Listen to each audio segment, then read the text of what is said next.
And especially to Roger and Valerie Moon for getting here in spite of trees over highways, and there's stories in and of itself. More stories today. Before I introduce Roger, though, I want to tell you a little bit about coming attractions, previews of coming attractions.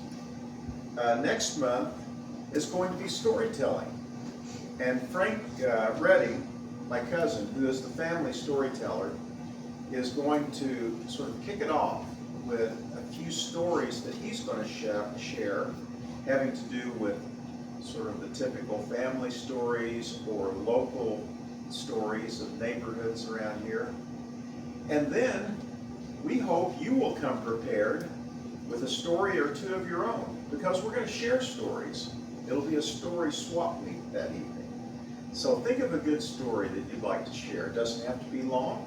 It can be long, but it doesn't have to be. But just share a story you think was really good. That is next week. That's next month. That's here. Then on October the 14th, as we're getting ready for basketball season. This is serious business in Indiana, especially here. So I want you all to know that thanks to Roger, who put me on to Randy Mills. Randy Mills has agreed to come and tell about his book, which is called As If by Magic, and it's about Larry Bird in his young years. We would like for the Historical Society to be better connected and involve younger people. Well, this is an opportunity. You know, if you have kids or grandkids, invite them. It's going to be about Larry Bird. If you've got some kids or grandkids that are playing basketball, invite them. If you know some coaches, if you have parents with kids that are involved in basketball, invite them. Or any sport for that matter, because the story of Larry Bird is a good story about hard work and how you go about excellence in sports in his case. Well, as I said, that is going to be Randy Mills talking about his book, October 14th. It will be at the library, just down the street. Okay, that's the library. Now, it is my honor this year to have met Roger Moon. Roger Moon is a scholar and a gentleman, and a lot of fun to work with. Roger's been skeptically. Yes, Valerie, yes. We've had a lot of fun because Roger's come down to volunteer and help prepare documents in the Old County documents with us in that volunteer effort. Thank you for doing that as well. We've had a lot of fun and had great discussions. Well, one of those discussions led to the fact that amongst it, as well as being a journalist and working with newspaper and news, Roger has written a book along with Ron Prosser. It's called Visions of Home. And Visions of Home is about letters sent by soldiers from Orange County back to their families there in Orange County. But here's the deal. I thought that would be great because, you know, the boys that served in World War II in Crawford County and Orange County, a lot the same. And, you know, it's interesting. Some of those men came home after the war. Some did not. Some made the ultimate sacrifice. But there's a lot we can learn about the experiences they had, how they dealt with it. I know Roger said that writing this book changed his life forever, and I guess we'll learn a little bit more about that too. But one thing I'll say is I surely think it's a example of the fact that we can all do hard things, harder things than we thought we could, when we have to, when we're faced with the necessity. So it'll be a great example to us. It's also a great opportunity to remember the service of military men in our community and our families, and to keep their memories alive as well. So thanks to Roger for coming to share the stories that he learned as he wrote this book. We appreciate you coming down to share it with us, Roger. And the time is yours. Thank you for having me to share with you a little bit about Visions of Home. As John said, and as it reads on the cover, it's a collection of World War II letters written home to Orange County, Indiana, from its hometown heroes. And as also as John indicated, these letters here just mirror the same kinds of letters that I'm sure are here in Crawford County somewhere. If they're not here or at the library, people have them tucked away in different places. So it's going to mirror those same kinds of experiences. So my plan this evening is to tell you a little bit about how the book came to be, and then I want to share some excerpts of some of the letters that are included in the book. 3 or 4 years ago, the Orange County Historical Society acquired the newspaper archives from the Paoli newspaper. And when we received those, they were on skids stacked this high, 22, 23 skids. We had a lot of sorting to do. And frankly, a lot of those papers were disposed of, but not until we knew that we had kept a certain number of copies for each one. So we spent a lot of time at a warehouse there in Paoli where those newspapers were stored, and just going through them. As folks with an interest in history, you probably can imagine how many times we got distracted from our job because we just picked up those newspapers and read them. So what I noticed was that during the World War II years, once a week, the Paoli paper would just publish letters sent home. I presume the families were just bringing them in there to share. And I just started reading those, and I thought, this stuff is really good. But it's been all these years ago, and a lot of people have forgotten. So I felt like it just needs to come back. So I took a bunch of those papers home with me, and a lot of times in the middle of the night, I'm in there keyboarding those letters, thinking that somehow, some way, they need to get into a book. In addition to those that I found in the newspaper and was able just to keyboard, I thought, well, I can just put the word out to other people who might have those letters in their homes and can include some of those as well. So I did that. Along the way, I talked to Ron Crawford, who's a Springs Valley High School graduate. I didn't know Ron. He called me from his home. He was a teacher at Milan, speaking of basketball. We all know about Milan and basketball. He called me one night, and 10 minutes later, we were collaborating on this book. What Ron had was something that I didn't have. I didn't pay much attention in high school and U.S. history. We talked about World War II. I regret that now. So you kind of alluded to this. I learned about World War II 2 years ago and learned an appreciation for what it was and what it meant. Ron was a history teacher. So in addition to the book including these letters, it includes Ron, in many instances, providing some commentary on the respective letters. He had the brains to do that. I didn't have it. The thing that I was able to contribute, in addition or beyond the letters, was that if I knew a family of one of the letter writers, I got in touch with that family. The letter writers, all but one, I think, are gone. And I believe there's one who's still living up in the Northeast. So I would talk to those family members and say, well, did your family member come home first of all? Many of them didn't. But what happened to them after that? What about families and jobs and things? So I did a number of follow-ups on some of the letter writers. Couldn't know all of them. I mean, I didn't know all of them or all of those families and couldn't contact all of them. So that's kind of how the book came together. So as you think about the letters that were written home, you can probably imagine the kinds of things that these military folks were writing about. They were young men. There's only found a letter from one woman, but they were young men then primarily who wanted to know. They were just out of high school, so they're writing about, well, how's the basketball team doing? And they're asking things like, well, they wanted to know about their contemporaries.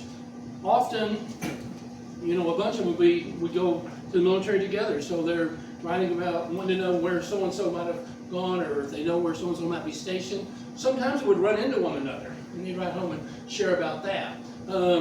It was very much an agricultural community back then, and so they might want to know how the crops are doing. They're not there to help. They might want to know about things like that. So I'm going to kind of break this down as I read the excerpts into kind of three different areas. One of the things that I want a letter to represent are just the atrocities of war. You know, Ron and I talked about that. I thought as you read these letters, war's ugly. And we thought, you can't sanitize it. It was what it is what it is. So you can't sanitize it. So you'll see in these letters something about the atrocities of war. Another thing that we can look at here for a little bit are the things that people could write about. There are also things that they couldn't write about or didn't choose to write about, or maybe until later. So we'll kind of break it down a little bit like that. I'm going to start, I think, here with, we're going to go ahead and kind of deal with this, the atrocities of war. I have a letter that I think kind of brings that out. Now, there are a couple of lighter moments in here, and that was kind of fun to know, too, that in writing home they could find a lighter moment. And regardless of what those circumstances were that they were up against, they could find a lighter moment. So there's one or two that's really fun. But in terms of the atrocities of war, I never had much projecting. I assume everybody can hear me okay, right? Okay. In terms of the atrocities of war, I have a letter written by Edward Hanger. I don't think he is related to the Hangers in Crawford County. I tried to research that a little bit and I couldn't find any relatives here. But he was from over in French Lick. So let's start with, and I'll read a little bit from that one.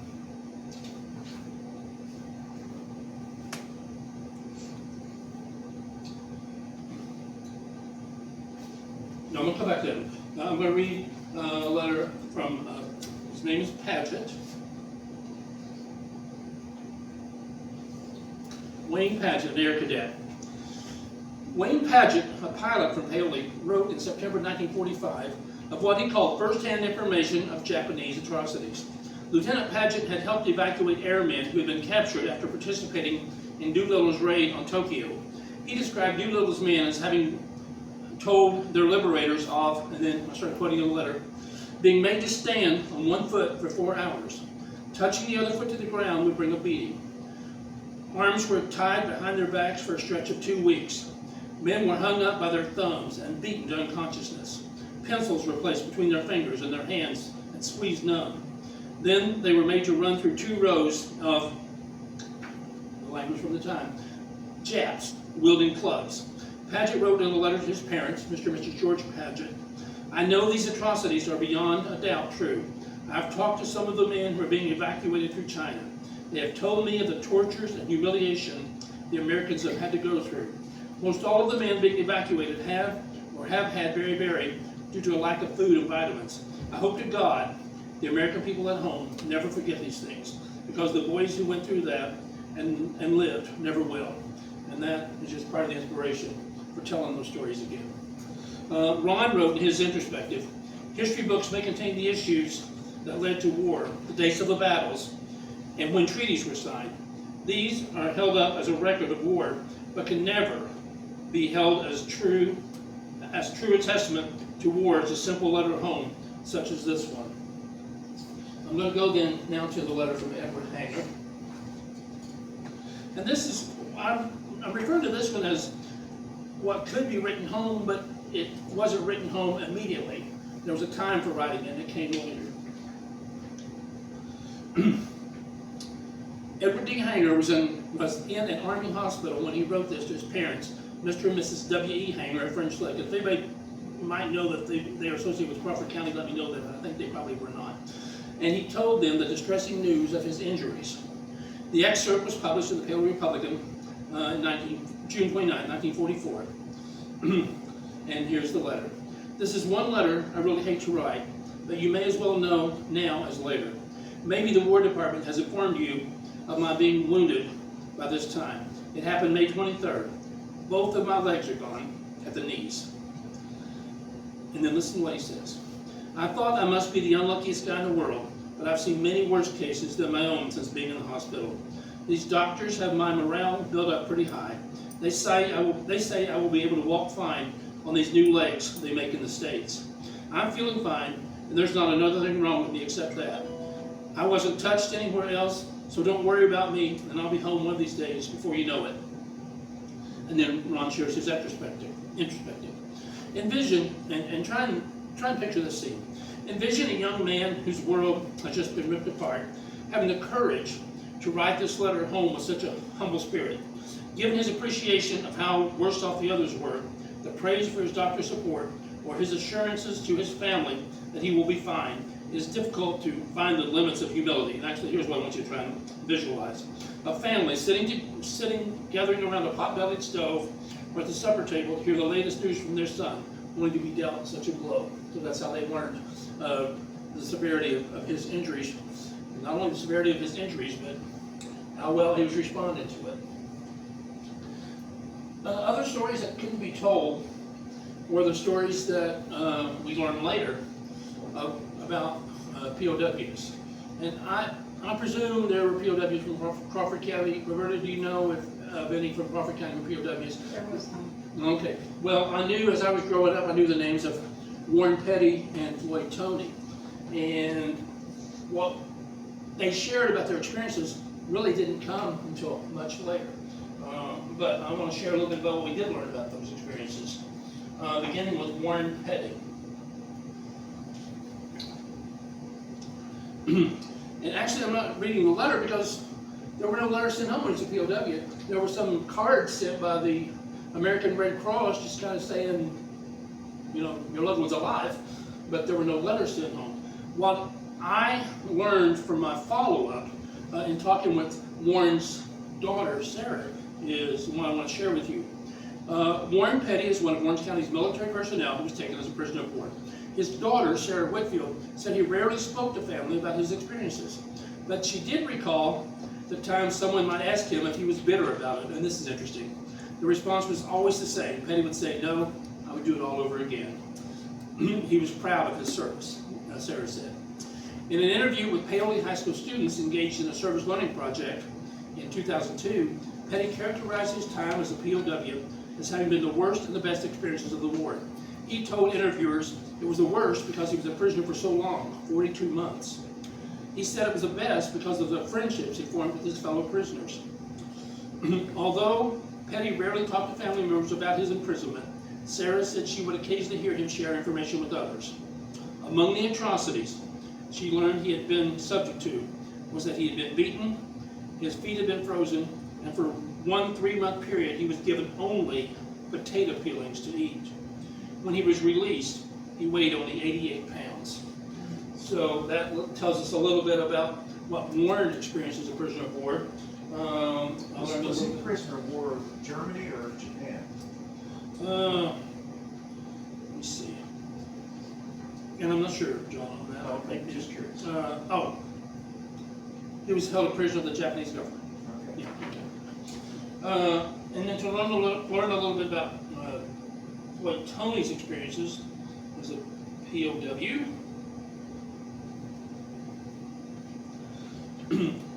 Paoli High School students 20 years ago did do a service learning project wherein they interviewed veterans. And I think that's maybe the first time that a lot of these folks are sharing these kinds of experiences, because as we all know, a lot of veterans didn't talk. But in an interview completed as part of a service learning project at Paoli High School, Tony shared details about his experience as a POW, describing what it was like after his plane was shot down and he had to parachute out only to be captured. He said, "Getting shot down was rough. You have to fend for yourself. You were very angry and you had to kill a lot of people." He related that prisoners were mistreated only when they didn't obey the rules. There were men standing on machine gun towers everywhere. You were afraid to do anything stupid or out of place, he said. He described sleeping quarters as being among the worst parts of the experience. A barrack consisted of 200 people, 10 to a room, and sleeping space was limited. Soldiers slept on burlap bags with wood shavings in them. The bags were lice infested. There was no sanitation, and soldiers would wear the same clothes for months at a time. Horse meat was provided on occasion and was welcomed by hungry soldiers. So that further talks about the atrocities of World War II. Continuing to talk about things they didn't write about, as most of you probably are aware, when they would send these letters home, they couldn't tell where they weren't supposed to tell a lot of things. The letters were sent to. They couldn't tell loved ones necessarily where they were stationed. I believe his name is Grant Cornwell. Let me just turn to that page. he got around it. This is actually kind of fun.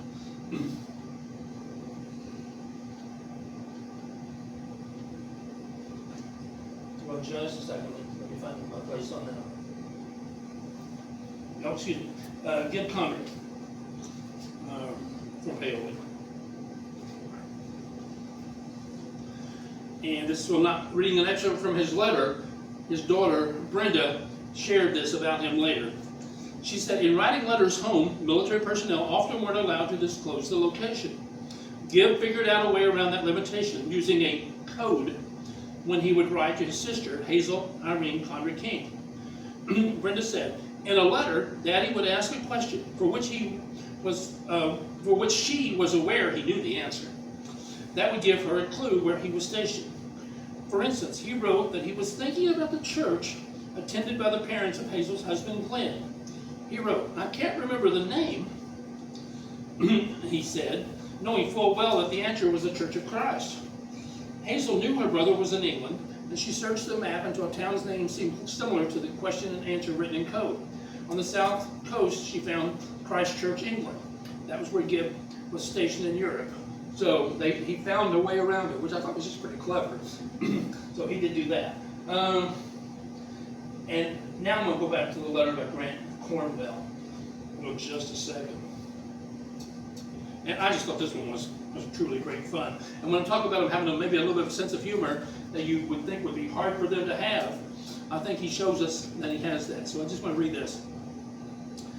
Grant Cornwell had received a letter from his sister, Bethel Boone of Bloomington, in which she complained that his letters were brief and didn't tell her anything. Didn't tell her anything, keep that in mind. Grant held true to that when he responded to her. That response was published in the December 16, 1943 Paoli Republican.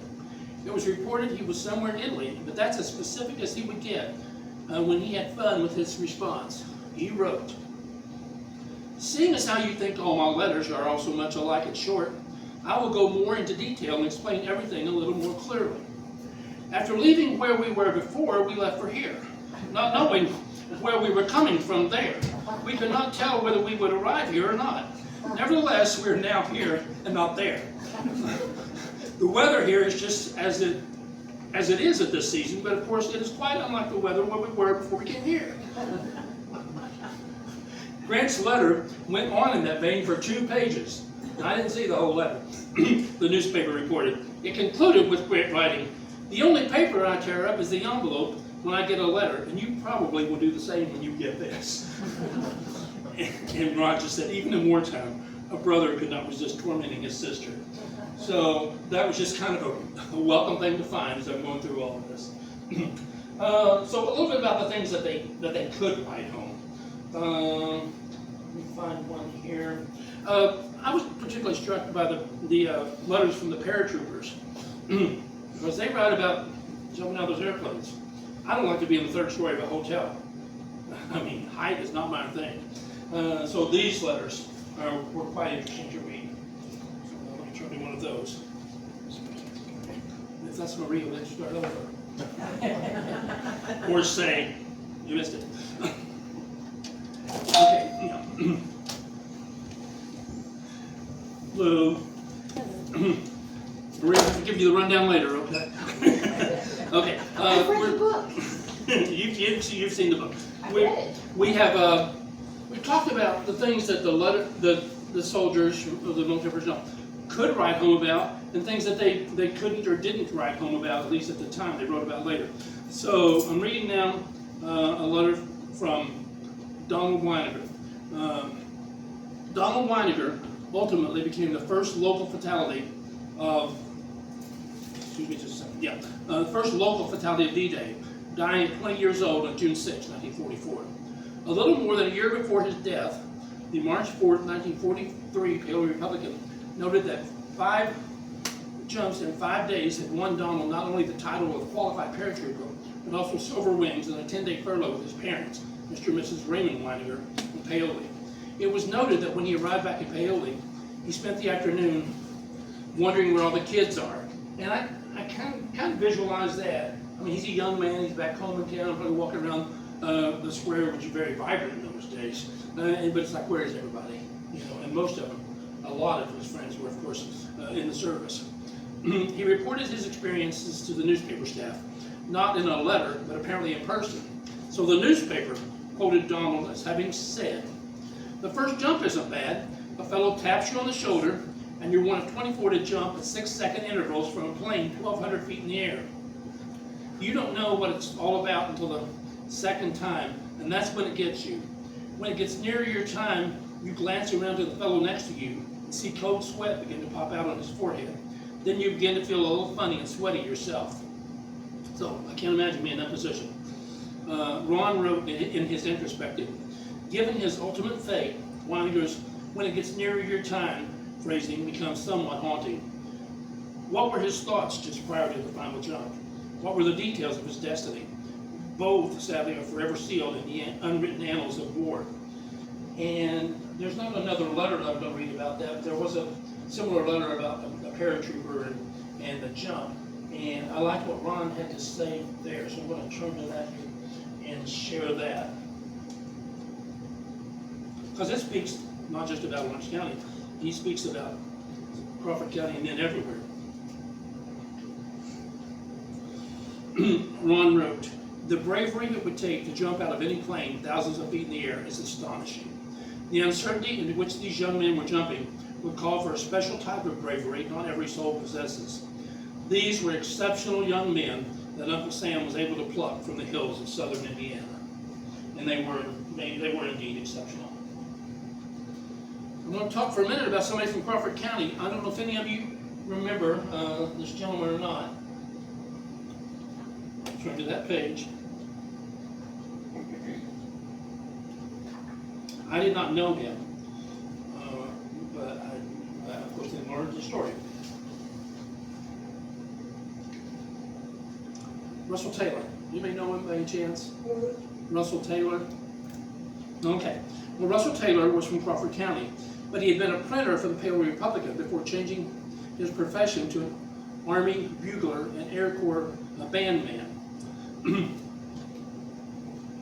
He wrote kind of a fun letter back home, and I'm going to share that with you.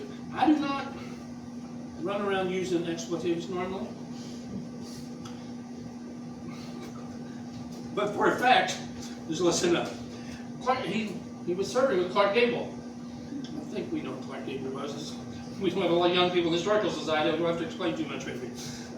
He said, "Clark Gable is taking officer training. Our lieutenant was over there getting supplies for the school, and everyone was very much excited. A sergeant at a desk said to him, 'That's Clark Gable over there.' Lieutenant Walker was tired and disgusted and said, 'Hell, I've got 700 Clark Gables in my outfit.' He spoke louder than he intended, and Clark Gable heard him. So Clark Gable grinned and said, 'That's all right, Lieutenant. Get your boys what they need first.' Lieutenant Walker was very much embarrassed, but he thinks Clark is all right." A little bit more about Russell, since he was from Crawford County. Russell Taylor's beginnings were in Crawford County. Much information about him before and after the war is found in a family history written by his niece Patsy Bills Johnson. You may know Patsy Bills Johnson. Okay. And shared for these purposes by his great niece, and you will know this family, some of you, Donna Stroud Ferguson, whose beginnings were in Ringo. Donna was much younger than Russell, but has memories of seeing him. He would come to visit her mom, and Donna's mom, I remember him, I think many of you would remember her, was Betty Stroud, the daughter of Donnella Cat. They would go visit him. Donna said Russell served in the Army Air Force from July 13, 1942 to October 10, 1945. Before enlisting, he had worked for the Pale Republican as a printer, and he returned to that employer after his military discharge. He also worked for Stouts Printing and Payola. As is noted, Russell played bugle in the military. He had previously demonstrated musical talent, and with help from Harmon Scott and Ringo Barber, I guess we're going back a ways with these names. I remember some Ringo Barbers, but I don't remember Harmon Scott. He developed an interest in airplanes, let's say that. His military service allowed him to further develop his interest in music and flying. He was sent to Embry-Riddle School of Aviation in Florida for his training, and did indeed learn to fly.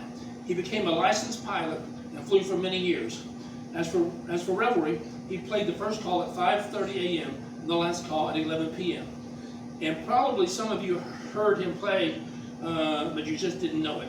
In his later years, he played taps at countless military funerals in the area. So if you were at a military funeral, probably here in Crawford County back in those days, he probably was the one playing taps.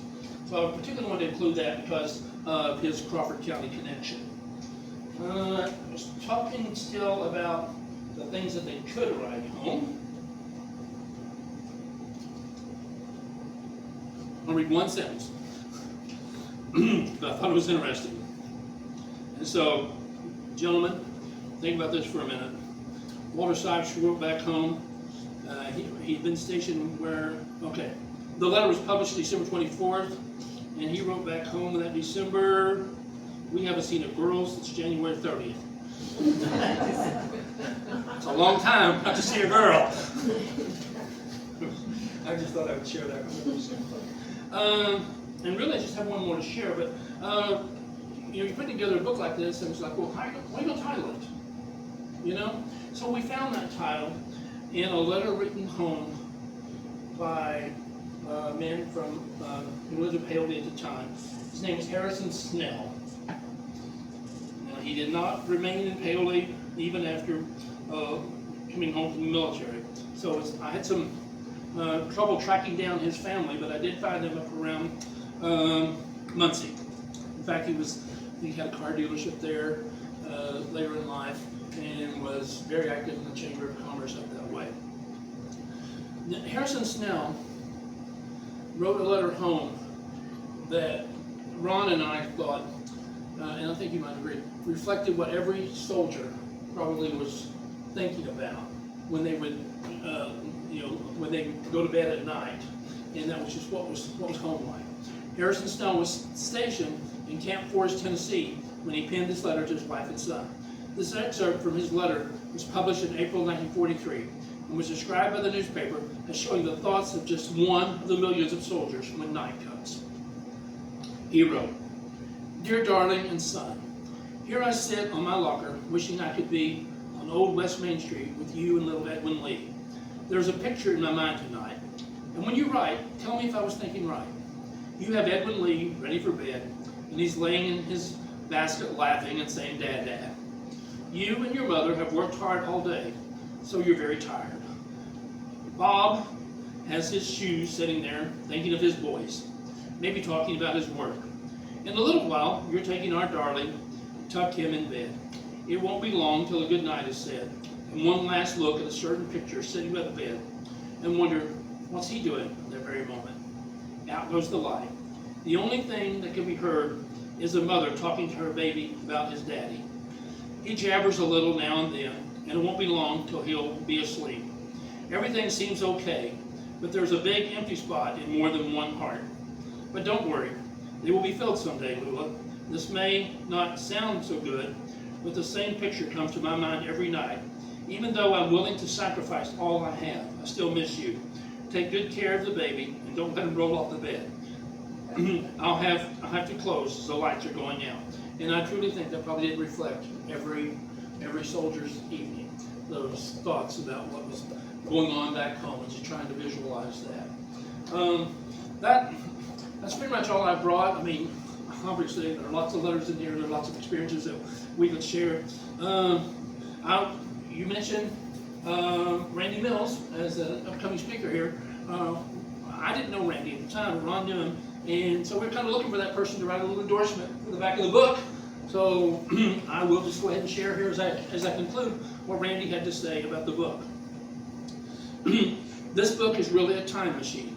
When you finish reading it, you will be forever touched by the power of these simple, honest letters written to the folks back home in one small community in Indiana by armed forces members under the dark clouds of World War II.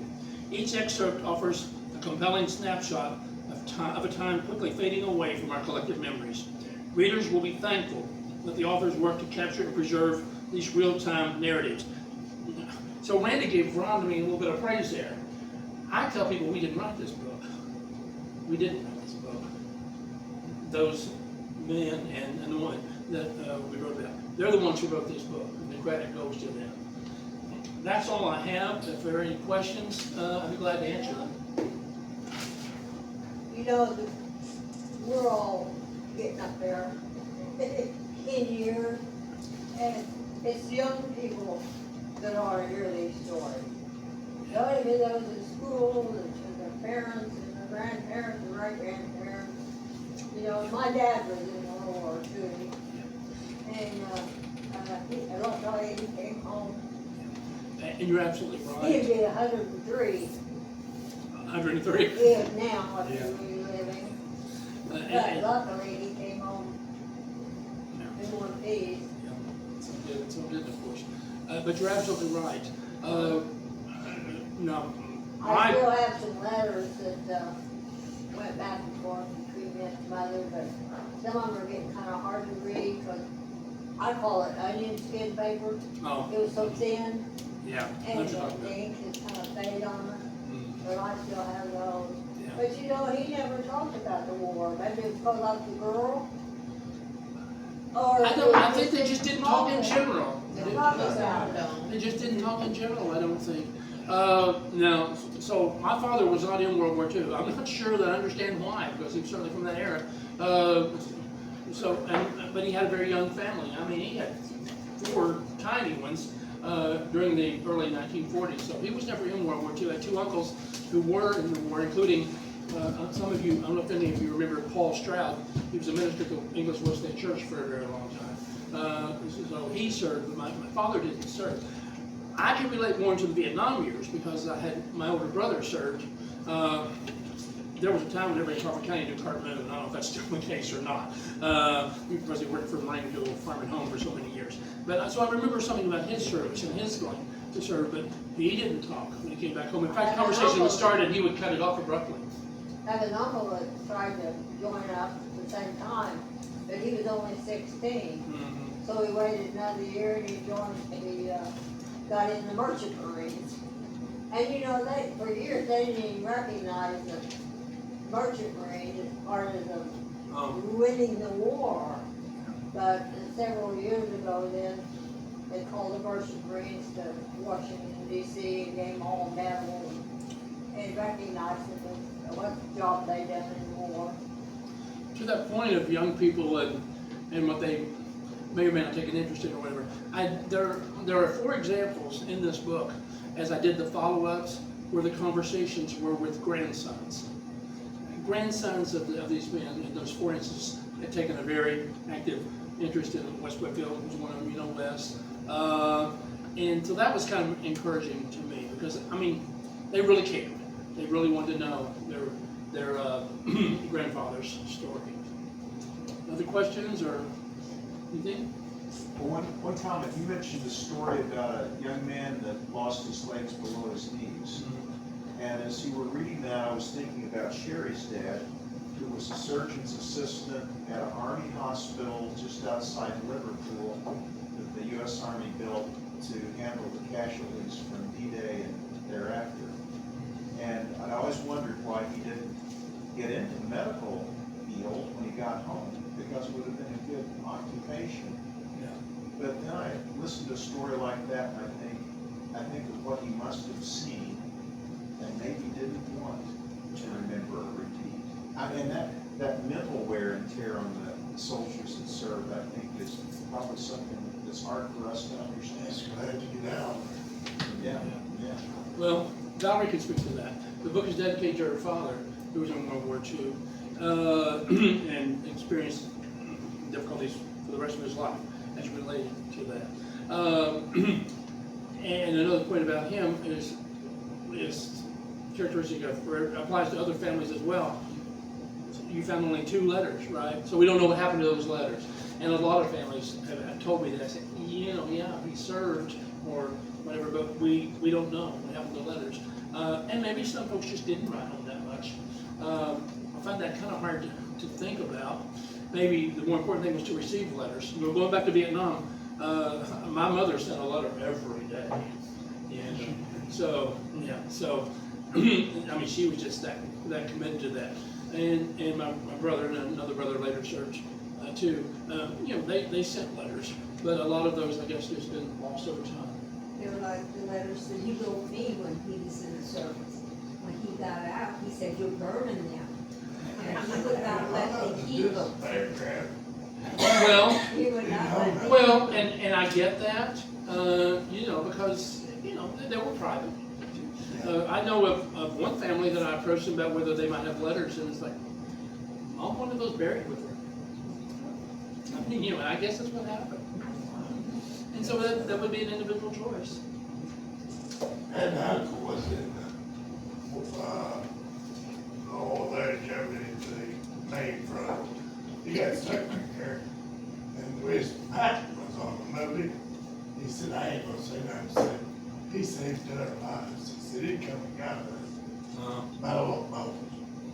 Yeah. That's where he's at. Share something? In your follow-ups on there, I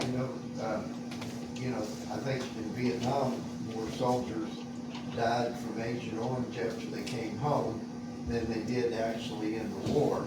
And did you get any gleaning that the exposure to stuff in World War II caused people to die in later years or anything like that at all? I did not get that, but I certainly know what you're talking about there with Vietnam. In fact, when my brother Kurt passed away 10 years ago, 2015, it was kind of suggested to us that there was something in his body.